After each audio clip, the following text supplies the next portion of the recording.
And today we're going to hear about how 4 destinations in England in particular are focusing on those opportunities that lie ahead. We've got a great panel. I'm going to introduce them now. So we have first up Nick Dubois. This is no particular order, by the way, Nick. It was just by accident you got in there first. Nick Dubois, who's chair of Visit England Advisory Board. He took that post up in June the 1st, 2020. Nick is just has been in the events industry for a very long time, 25 years in fact, former managing director of Rapier Group, and he represented the events industry in many senior government forums. First chair of the Cross-Government Events Industry Board, he launched the first all-party parliamentary group for the events sector back in 2011, and then led that group to publish the first ever parliamentary review into the competitiveness of the UK events and exhibition sector in 2013. So great to have you with us, Nick. Looking forward to your contribution. We also have our Director of Business Events at NewcastleGateshead Convention Bureau, Paul Zumaru. Paul, we had a visit up to his part of the world in 2019, and it was amazing to see what they got planned. So hearing about some of the things that are happening up there is going to be really exciting. Then we're joined by Catherine Davis, Director of Tourism for Bristol and Bath, having been Head of Tourism at Destination Bristol and then Interim CEO at Visit Bath. So you can see what Catherine's done. Very clever.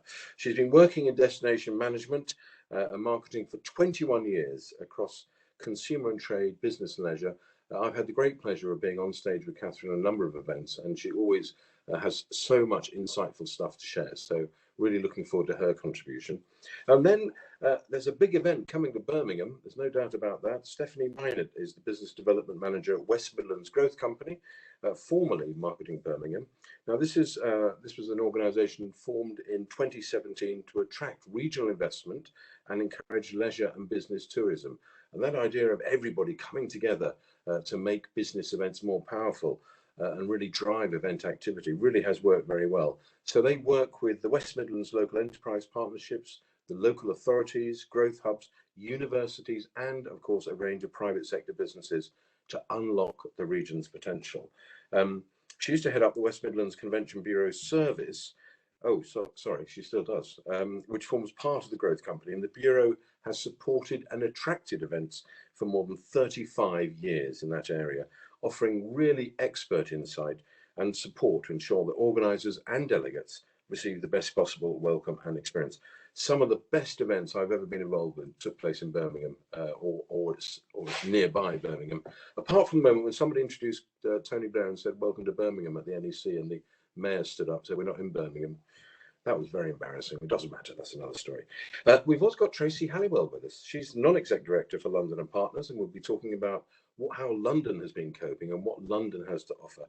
And finally, when we get to the Q&A session at the end of all of this, which I'm hoping you will kind of deluge us with Q&A, Kerrin MacPhie is joining us as well. She's Head of Business Events for Visit Britain and Visit England, so she can pick up questions that our other panelists have not got their kind of data at their fingertips. Because one thing Kerrin has, it's data at her fingertips.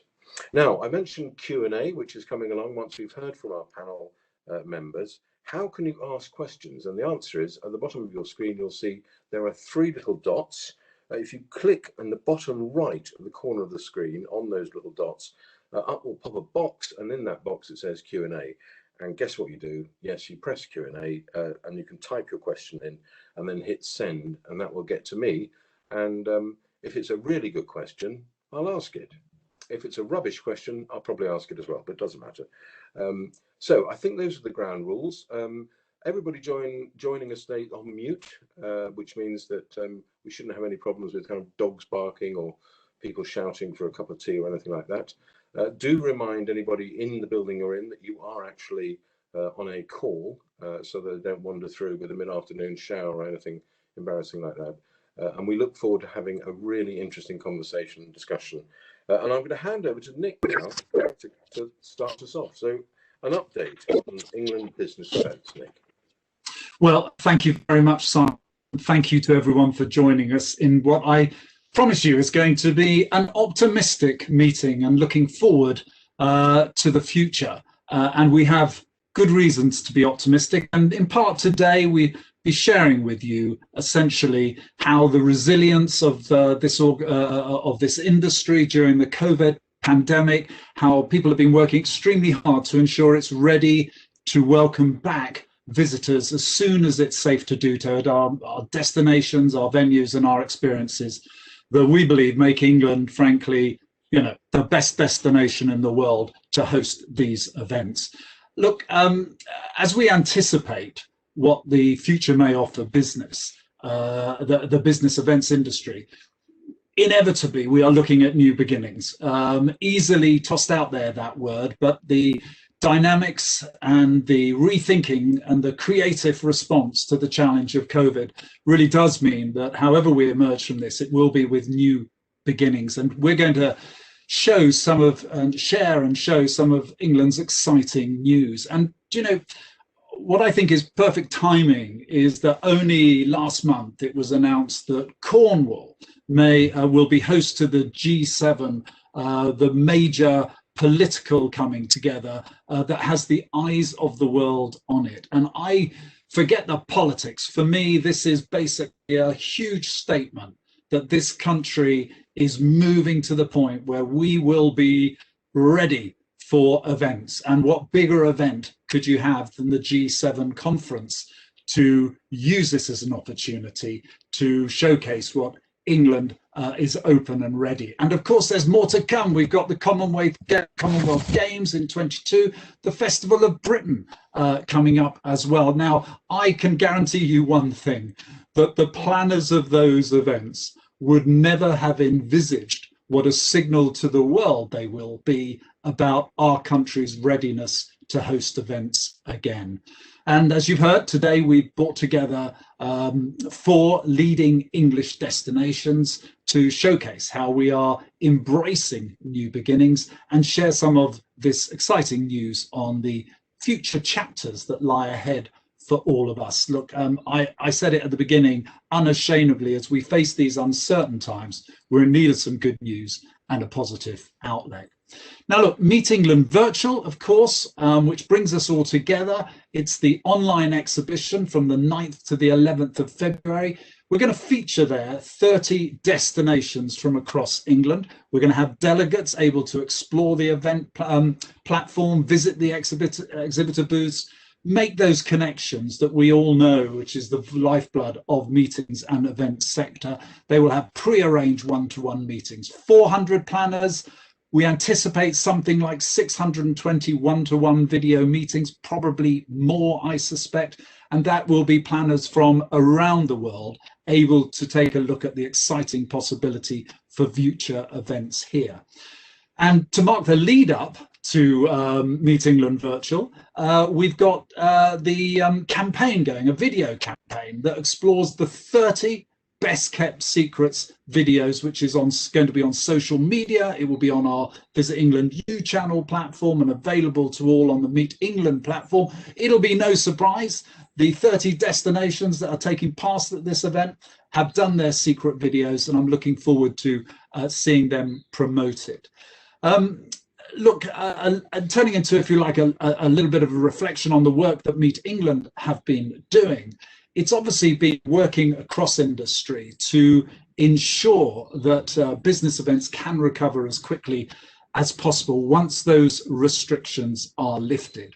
And our job is to reassure international planners, delegates, that our planning to future recovery continues, and we are ready to embrace what will be a changed dynamic in the future. Yeah, I will never, ever tire of saying, as I have done over the last decade in various roles, it is vital, the importance of this sector is vital to the UK and by extension the worldwide economy. It is the vehicle that enables industries and businesses to connect with trade, with investment, with sales, and all demonstrating the latest innovation. It is a key driver for the economy. So it is not just about a vibrant event sector for its own right, but it is the gatekeeper. It is the platform from which we can launch ourselves as in this case, as Global Britain into the post-COVID era. Look, business events generated some 31 million in direct spend in the UK pre-COVID. A staggering 95 million visitors, delegates that usually attend conferences and meetings. So we have a great legacy behind us. And now, of course, we're focusing our minds on the future. 700,000 jobs, positions the UK event sector amongst the top 6 employment sectors in the UK. Of course, that was pre-COVID. And once again, this pandemic has demonstrated how the industry, known for its creativity and known for its agility, as Simon was pointing out at the beginning, how it's regrouped and it's still thinking of those innovative ways to champion the ability for our clients and to meet their needs, meet the delegates' needs, and front of mind, proving why those events are so vital to the ongoing economy. Meet England will continue to support the destinations, the venues, the business event suppliers to constantly find creative ways to meet again. You will have seen that we're helping buyers to creatively reimagine their future. There is an Events Reimagined campaign that we are selling to the world about how we are responding to the challenges of what future events may look like as they come out of the pandemic. And interestingly, in England, of course, we offer, of course, the great opportunities of our cities, but we have those coastal and rural locations as well, which I think we'll start to see feature more in people's plans for the future. In practice, Meet England has subsidised destinations at IBTM, the meeting show, of course, and it supports through government advocacy the ability to draw and win new events here through its event support program, and to have destinations think of England as the frankly best place in the world and destination of choice for event planners. But of course, all of that is about being able to relaunch safely when the time is right to do so, and we all eagerly anticipate that. And that's why one of the programs we put forward is the We're Good to Go, which focuses on setting a standard that is safe and secure in this COVID and post-COVID era.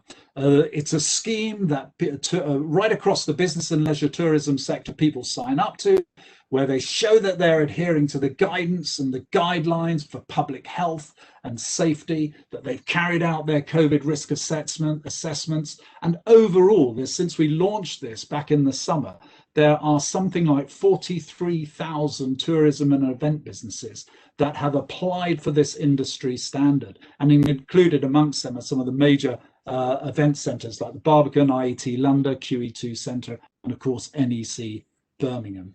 For us, the future, it's now all about the future and our readiness to trade on those huge qualities of the event sector, their agility, their creativity, their flair, to capitalise on being fit and safe to go ahead, that you are now going to see from our other delegates here, how that's been put into practice with the sincerely held goal and the unashamed goal of returning as quickly and as safely as possible to a vibrant event sector, leading the world as a destination of choice. I wish you were a bit more enthusiastic, Nick. No, marvellous, brilliant. Thank you very much for that. And I could see lots of questions coming in. I should have warned the panel that Martin Fullard is amongst us because he's asked at least 18 already. But anyway, we'll get to those questions later. Some of them are quite interesting in terms of what you've been saying, Nick. But let's go to the southwest, shall we? And Catherine, we're going to talk about this new entity, Meet Bristol and Bath. Well, Bristol and Bath combining, in fact. So it's a new partnership. This is going to be offering both the destination something new, but also our buyers as well moving forward. Was that the starting point? There's going to be more. We'll have more clout if there are two of us rather than just one. Absolutely. the west of England is just such a wonderful place to be. Nick was mentioning about coastline and rural destinations, which we've got an abundance of around these two great cities. And I think, part of this was we understand the impacts of COVID on the industry, and also the impact on destination management organisations like ourselves. I've been, as you said, interim chief exec at Bath, and Bath has some spectacular venues, but maybe not the critical mass to run a standalone convention bureau. So why not bring the whole region together, make the most of these wonderful heritage destinations, some of the cutting edge technology that we've got here, as well as the great venues in the countryside, because there's lots of new development coming to this part of the world and some significant refurbishment. So it's a really exciting time for us. And in terms of actually looking at, if you like, the asset that you've actually brought together, what is it that it offers you? Is it more bang for your buck, more opportunity?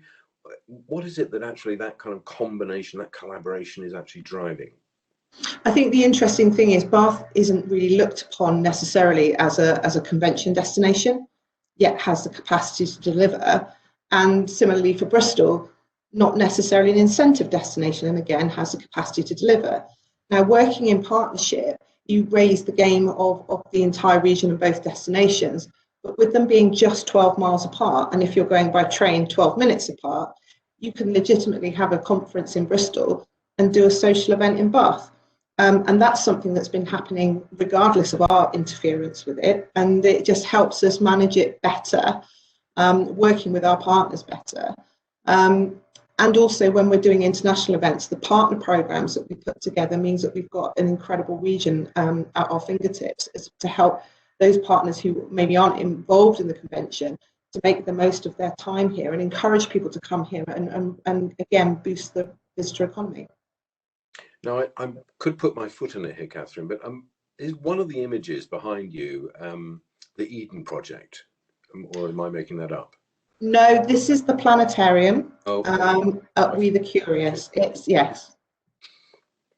Well, no, because I was only going to say though that it's my sense is, and I've done work at the Eden Project in the past, it's not just about what the cities of Bristol and Bath have to offer, is it? There's something else magical, I think, in the region in terms of the offer for business events.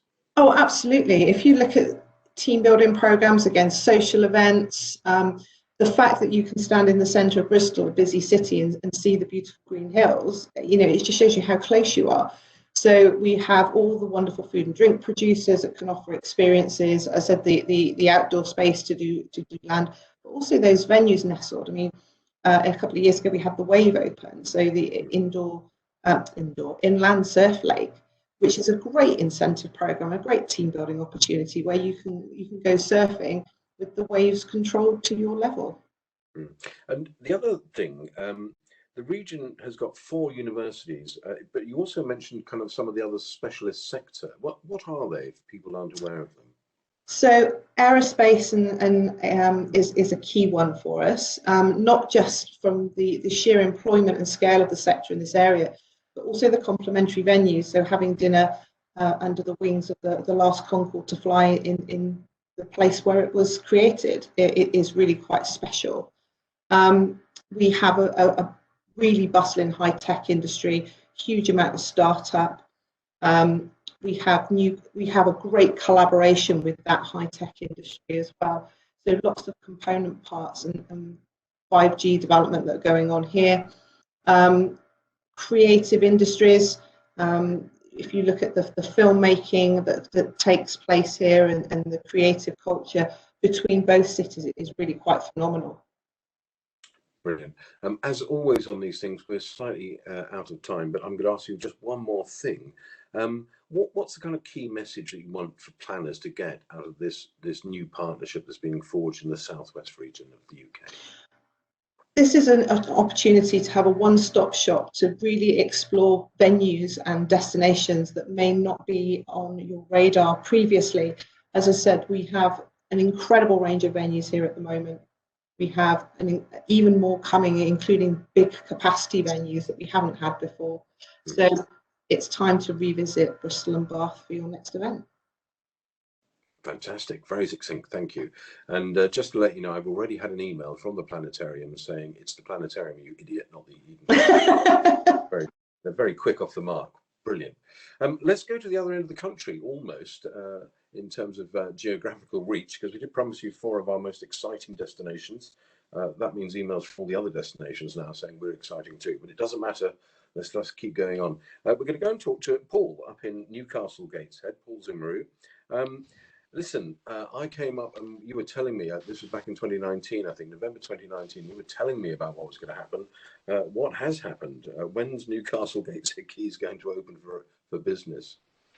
Hi Simon, thank you, and hello everyone. Yes, so NewcastleGateshead Quays will be opening winter 2023-2024. When you visited, it was still at the planning stages, and we were very excited to talk about it at that point in time. But now, during the COVID pandemic and lockdown, despite the last year, we have managed to get it through planning, that really significant stage now. So construction is going to be starting in 2021 on this development. COVID is unfortunately delaying that from happening, but it will be starting this year. The local authorities, all of the various partners involved are 100% committed behind getting this started this year and seeing it open winter 23-24. It's a £260 million investment. It's a 15-hectare site on the banks of the River Tyne, in the most spectacular location in between the Baltic Centre for Contemporary Art, the Norman Foster design stage Gateshead, overlooking the quayside and the 7 spectacular bridges there. So it's the location of this, which I think is so special in the urban heart of Newcastle Gateshead. A 12,500 capacity state-of-the-art arena, 70,000 square foot of international standard conference and exhibition space, 2 hotels, which will be adding to the 7,000 hotel beds that we already have within a 20-minute walk of this centre. Because it's so central, we already have the bed stock, and Newcastle Gateshead is a very, very walkable destination. So there's 7,000 beds on the doorstep of this facility, and yes, it'll be operated by ASM Global. That's now fully in the public domain, who everyone will know, who operates over 300 venues across 5 continents. They're probably the world leaders in venue management of this style of facility. So it's, again, brilliant news for us to be working in partnership with a brand and a company such as them. And yeah, we just want to get it cracking now. So it is really fantastic piece of good news that no events happening at all since March last year, to see something of this scale progressing and moving forward, and we're looking forward to it getting even further forward during 2021. And I mean, the impact regionally, if you like, the city region, because I know that we've got 2 different bits of city kind of attached in Gateshead. The impact is quite significant, isn't it, in terms of job creation, but also the kind of wealth creation opportunities that flow out of the activity taking place in the new development. No. See, on my screen, I can see Paul quite clearly, but there's a funny and slightly alarming circle going round and round. Oh, are you back with us, Paul? I lost everyone then? You lost everyone. Okay, great. No, I was filling for time, trying to think of interesting things to say about circles going around your nose, which were indicating that maybe we'd lost our connection slightly. But listen, what I asked you was, and hopefully the connection will stay with us, that this is going to be a real impact in terms of the city region, in terms of job, but also wealth creation. And are people looking, are people saying, we're ready for this? This is what we want? Are they excited about the opportunity? 100%. This has been an ambition of ours as a destination, probably for about 20 years, if I'm honest, in terms of wanting to see something of this scale. It is transformative for us as a region in the UK to be able to host events of this scale and size, and to bring these audiences here. It's all UK as a whole, I think, to have something of this caliber being invested in. Have I lost everyone again? Momentarily, but hopefully you can still hear us. Final question though, Catherine mentioned the universities down in the southwest that are kind of part of the pull, if you like, for people thinking about opportunities. And have you got the same kind of setup with you in terms of specific sectors, specific skills areas, developments, university ambassadors, all that kind of good stuff? Is that also part of your plan?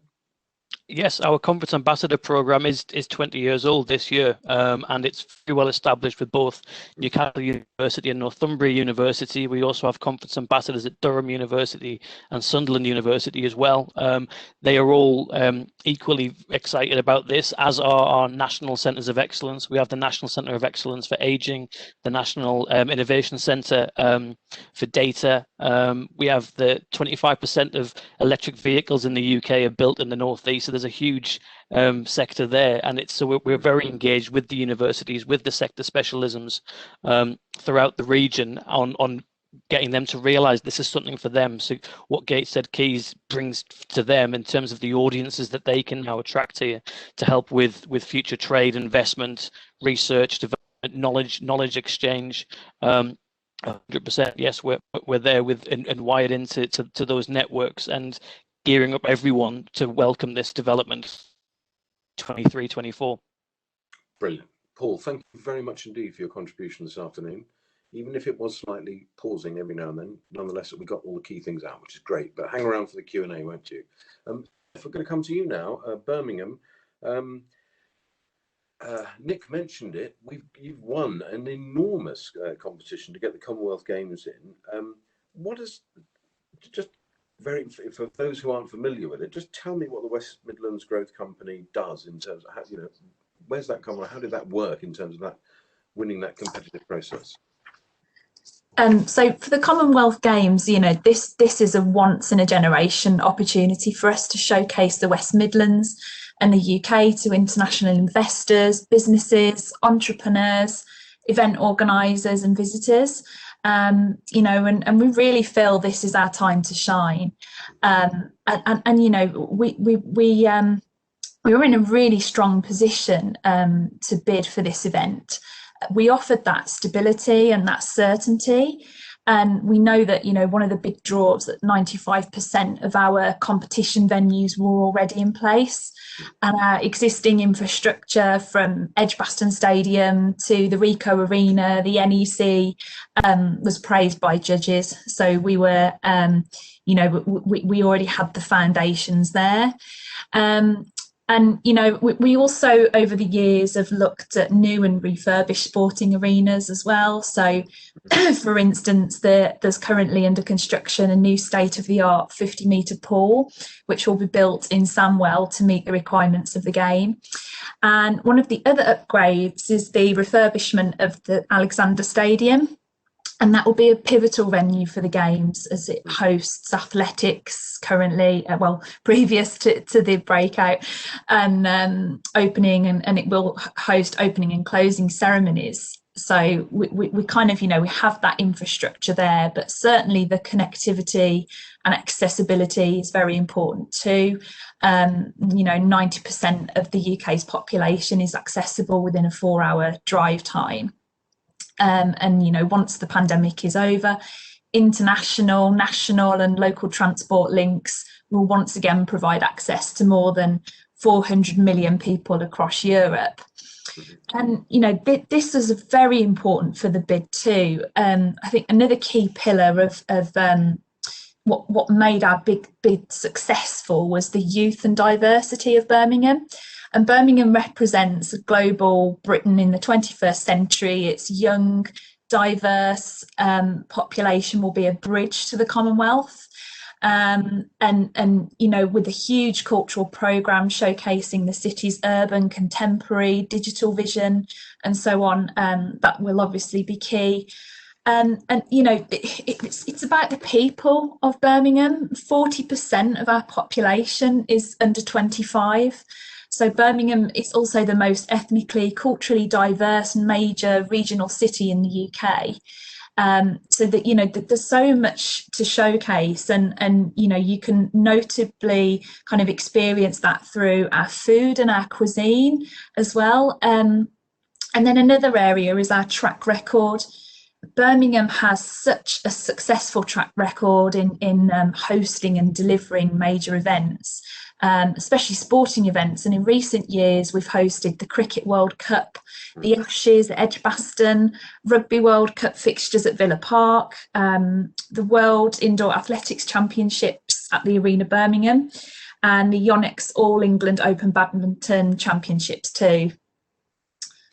And you've mentioned, Steph, the things like kind of the infrastructure, the accessibility, the youth diversity.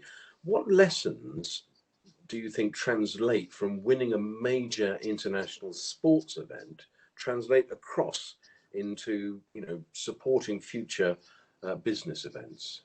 Sure. So I think, you know, already the business tourism sector is huge for the West Midlands, and pre-COVID it represented a quarter of all our domestic visits to the region. And the city again has a reputation as a meeting place. It was voted the most popular conferencing and events destination in the British Meetings Events Industry Survey in 2020. And, you know, we've hosted other business events such as the Conservatives Party Conference, and that's hopefully returning as well from 2022 onwards. So again, very much looking forward to that. But, you know, this is a key moment in time. The Games will offer huge legacy for the West Midlands business tourism sector overall. And, you know, we really, I think this goes back to your introduction. Business events is a gatekeeper, and even though the Commonwealth Games is a sporting event, this is a fantastic platform for us to showcase our business tourism offer to a broad audience, and you know, we're very keen to engage with new markets overseas, especially other Commonwealth nations too. Finally, we're all suffering from our lives being completely disrupted by COVID-19. How's the preparation coming along, given the restraints that we're all operating under now?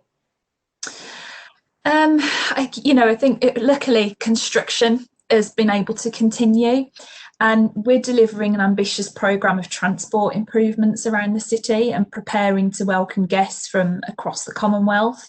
So, for instance, public transport, cycling, walking will be the most effective way to get around the city and the region.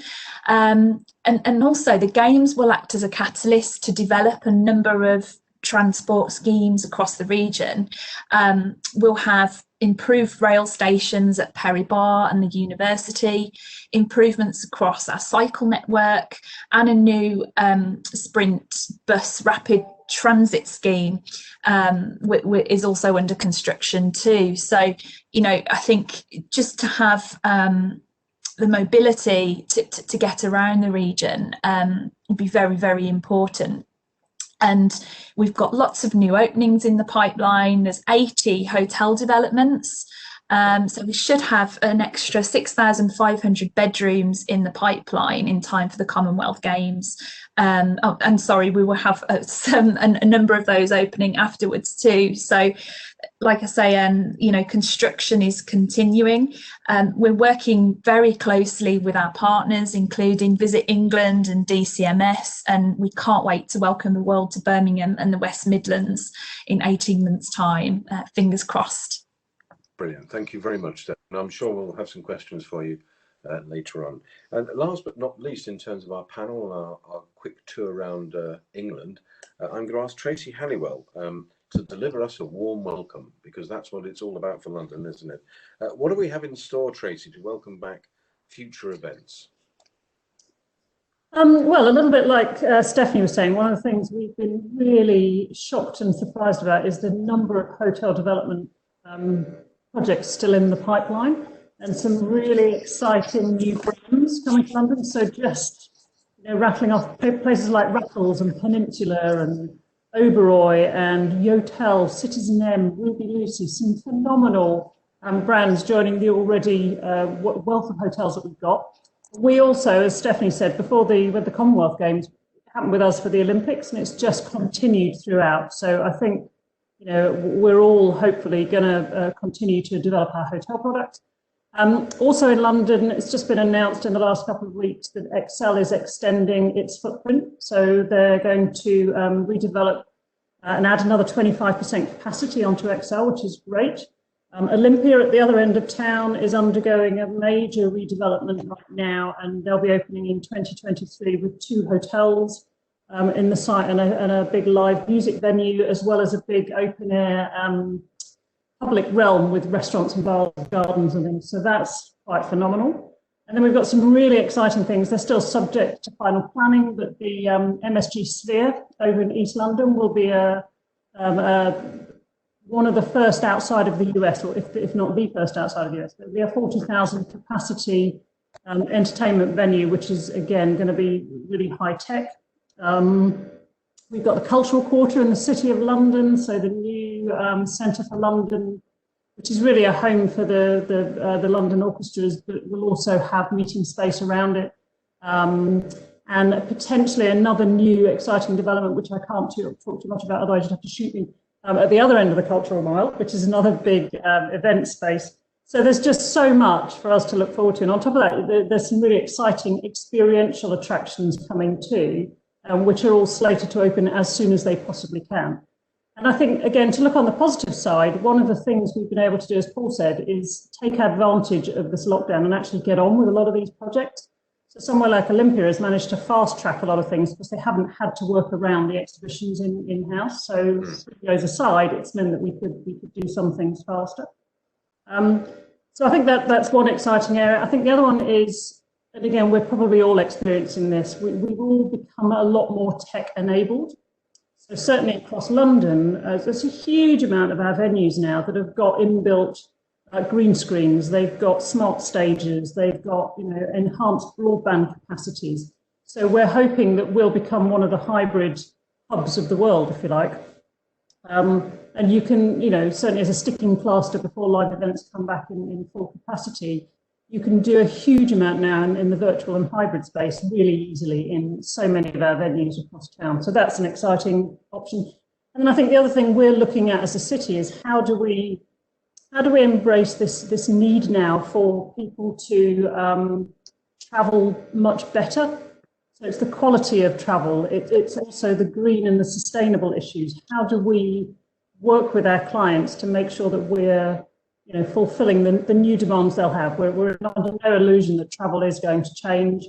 It's going to be more difficult to attract fewer people, and it'll possibly be more expensive to get anywhere in the world.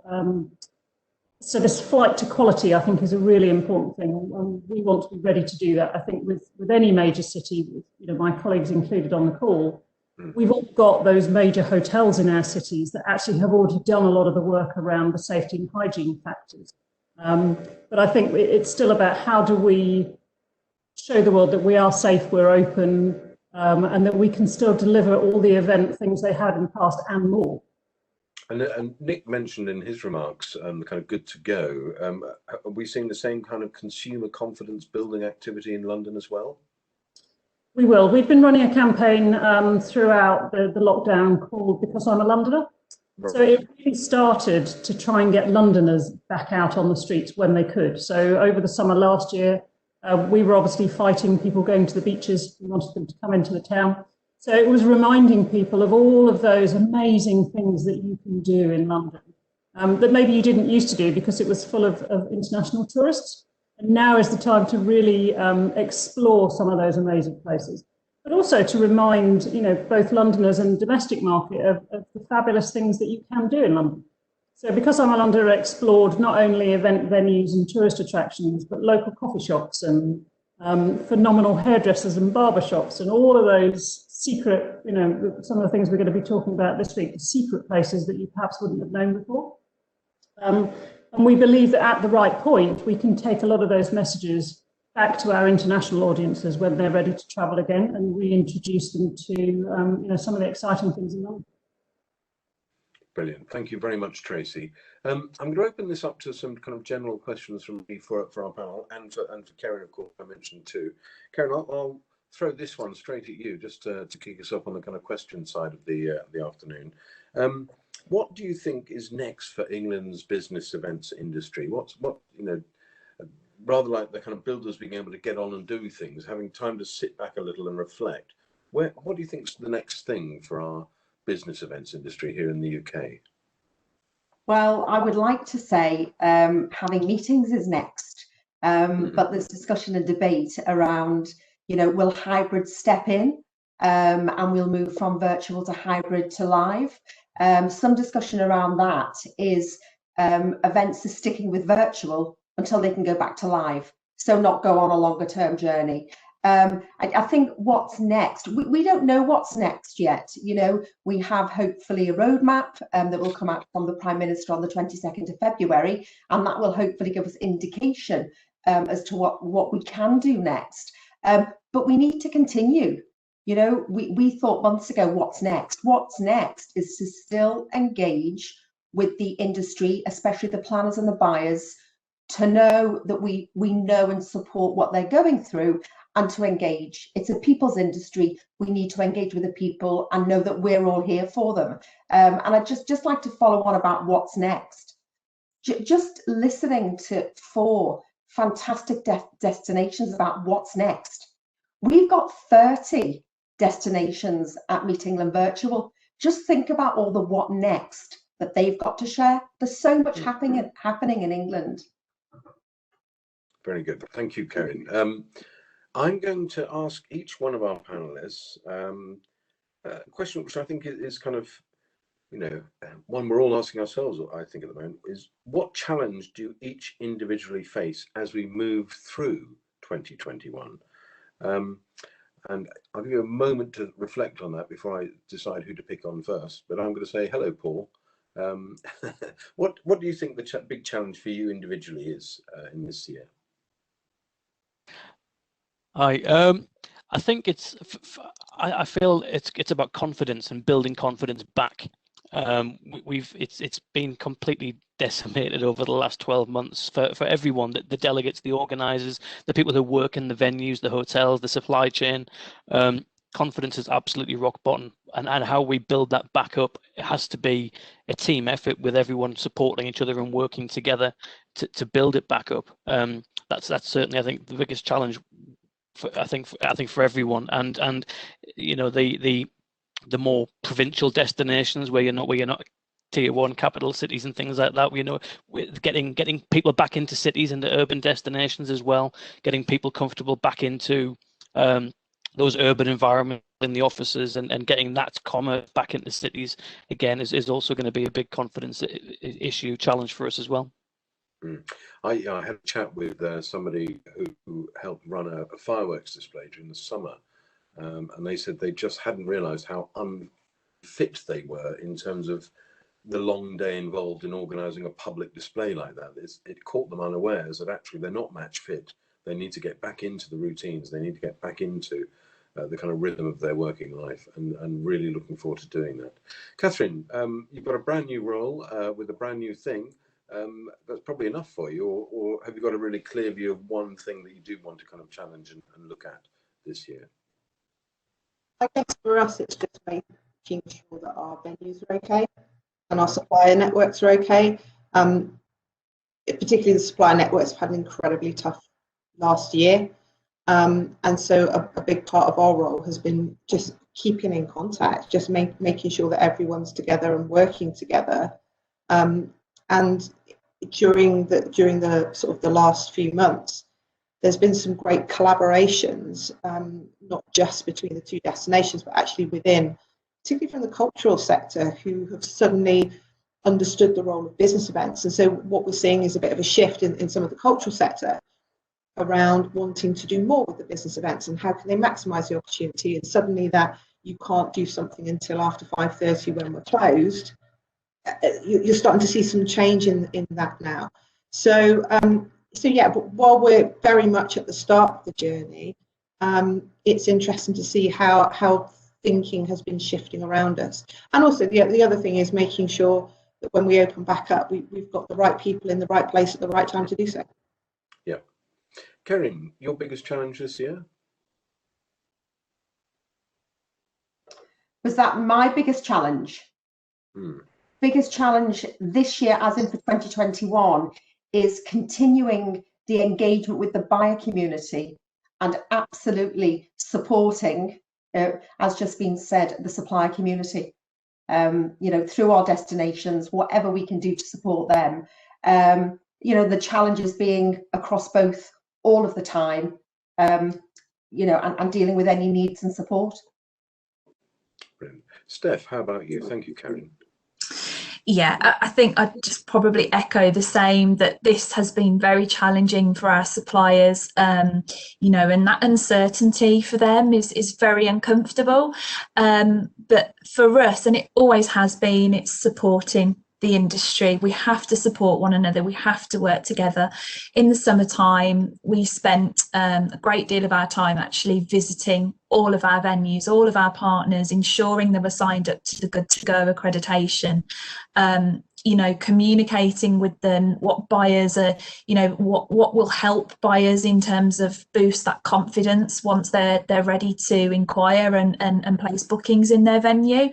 And obviously health and safety is paramount. So we want to do everything we can to be that facilitator, and to help everyone get back up and running, because I think, let's face it, we're a resilient industry, and events showcase everything and an incredibly diverse offer, so we want to be ready, and I think collaboration is definitely something that's important, especially in these times. It's about working together.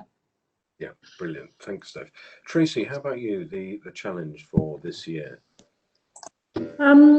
I think one of my biggest challenges is actually also one of our biggest opportunities. So Paul mentioned this a little bit, reimagining high streets. So we've had such a change of the way people shop now, and retail units particularly, and a lot of our own tourism partners they won't be there when we come out of this. So what we have are high streets and areas in London that are going to be vastly different. Lots of empty retail spaces. Yeah. And I think one of our biggest challenges is, how do we reimagine high streets? How do we attract footfall back into them? How do we attract people back to offices, which also plays into business events? If we can't get people back, from a business tourism perspective, we're not going to get the events back. But also it opens up this huge, exciting opportunity. If there's empty retail spaces out there, there's pop-up opportunity for events to, have events in places where they perhaps have never had them before.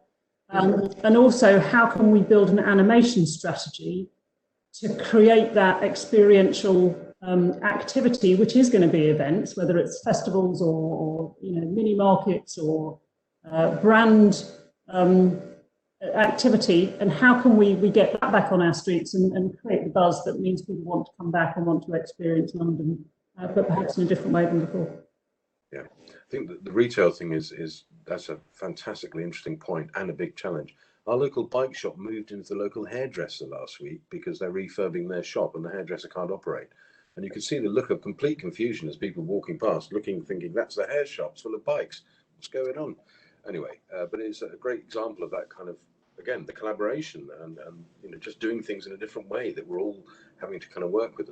Nick, let's get a final thought from you on, and then we're going to hand over to the questions that have been pouring in from our friends who've been watching this discussion. Your big challenge this year, Nick. Well, I hope you'll forgive me for not dwelling on just one, but I do think that Paul started with the question of confidence, and this is crucial. It is about confidence, feeling safe. It is about overcoming, even if we were able to announce that everything's safe, you've still got a job to do to convince people that they want to meet again, and it is safe to do so. Although there is this huge pent-up demand, I sense is out there.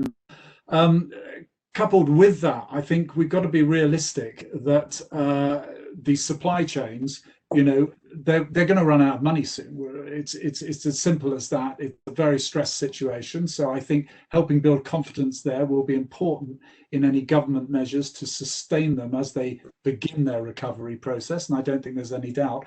One of my personal biggest challenges is to make sure, I think, that people policymakers understand that skills is going to be a much, much bigger issue. People are leaving our industry now who've been furloughed, who are very talented and are looking elsewhere and could get used to not working in this amazing industry. And I do not think we should underestimate that. So my biggest challenge, I hope, will be met when, for example, we see the government's soon to be published tourism recovery plan that we know that they're undertaking.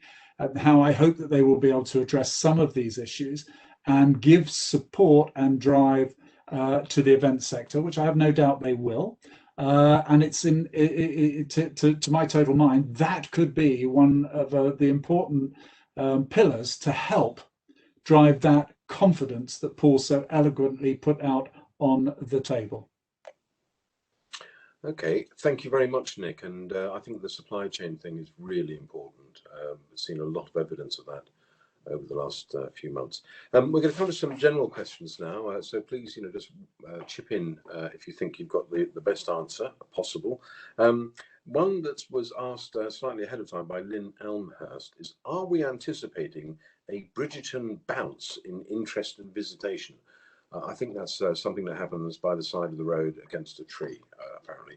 And are there any preparations, like marketing initiatives or local tour operators, addressing this new market of interest based on the amazing success of Bridgerton? And any thoughts? Catherine, are you? Well, yeah, I suppose I better take this one. More than 80 million households have watched it across the world. It's already happening.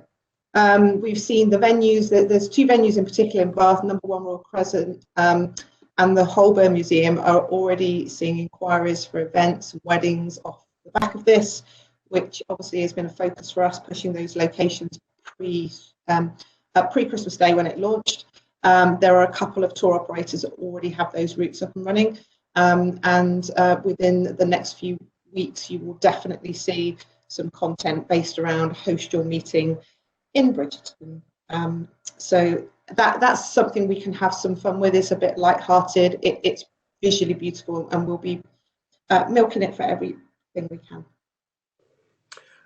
Now, Martin Fullard asked a question: is there a risk that if we over-promote hybrid events, that will disincentivize people coming back to live? And we need bums on seats to support our local economies in a post-COVID Britain.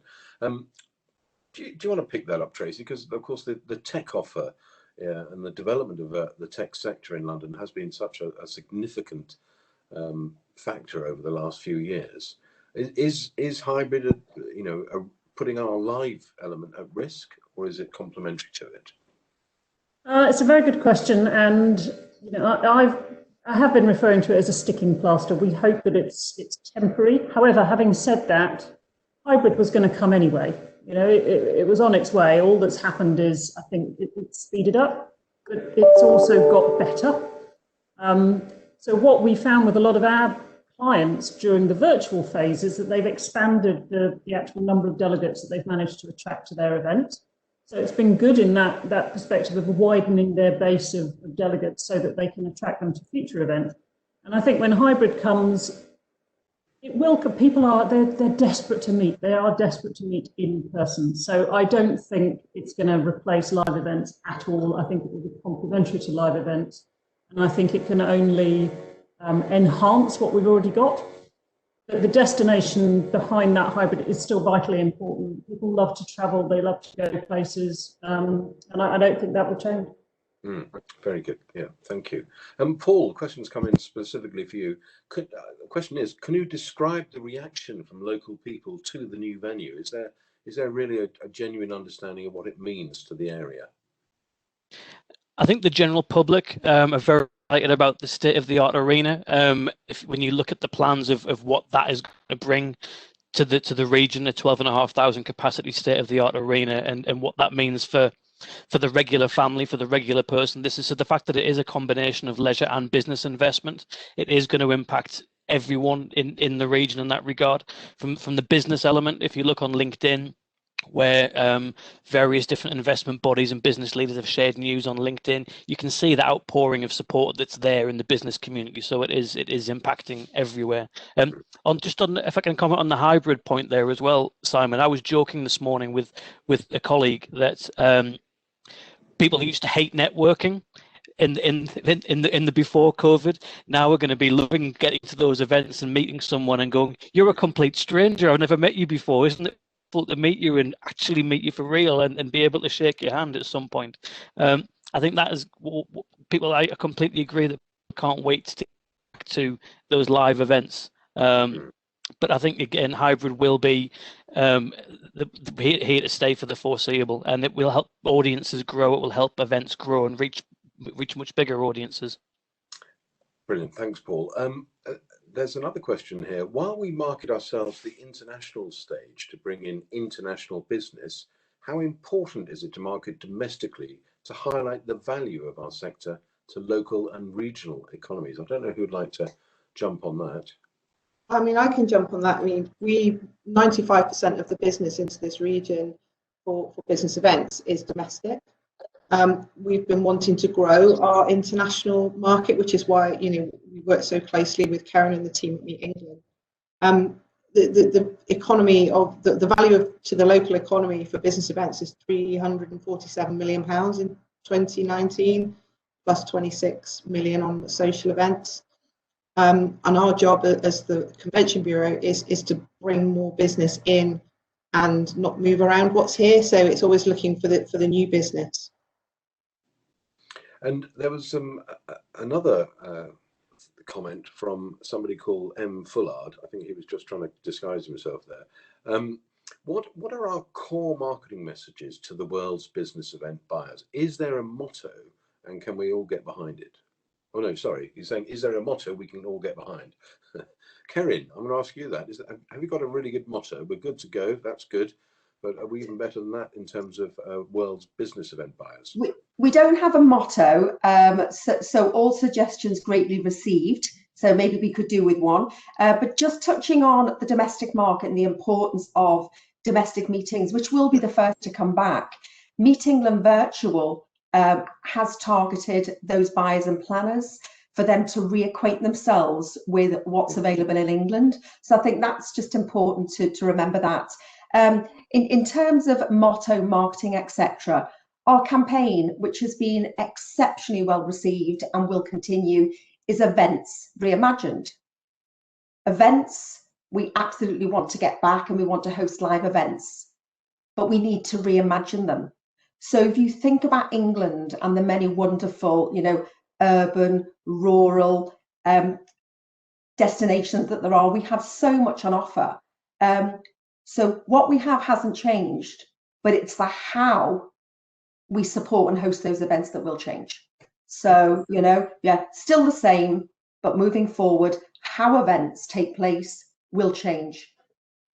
Okay, and I've possibly got time to sneak one more in. Again, this is somebody calling themselves Fartin Moulard. It still sounds like Martin Foulard to me. And something you said, Nick, you mentioned the G7 summit going ahead in June. Is that indicative that we can expect small to mid-size events to be permitted more widely this summer? And that's assuming COVID doesn't throw up any more surprises. Well, we certainly would all like to think so, but I wouldn't actually necessarily link the two announcements to draw that conclusion. But the fact of the matter, Martin rightly points to one very important thing, is the roadmap out of this. Now, in the past, we've talked about a roadmap, a timetable for being able to get the sector going again. We've always done that in the full knowledge we could have anything thrown at us under the COVID pandemic. I think there are signs that the next time we hear of the roadmap and the timeline for being able to meet again, we should have much more faith in it, because I think of the success of the vaccination rollout program. So our domestic market will hopefully be able to pick up and deal with that in the first instance. So I think my message would be, we're going to have the eyes of the world of us on G7. It's a great advert for our event sector to the rest of the world. And if that timeline permits us to be starting to do meetings again, that is a win-win for, frankly, what I think is one of the best industries in the world. Brilliant. That's such a great note to finish on, Nick. Thank you for that. I'd like to thank all of our panel, Catherine, Paul, Kerrin for joining us, Stephanie, Tracy, and of course, Nick Bois. I'd like to thank the questions that have come in, particularly from somebody called Martin Fullard, whoever he is. And thank you all. I hope you found this interesting. This is being recorded, of course, so we'll be available to share widely on your social channels at a later date. Also, thanks to the team behind the scenes who've been helping organise all of this, gave me all the words to use, and also made sure I was in one piece at the beginning of the whole session. So that's great. Thank you very much. I hope it's been of use, and I think we'll all wave goodbye now in the prescribed virtual fashion. So goodbye, everybody. Hope you found this of use. Bye bye.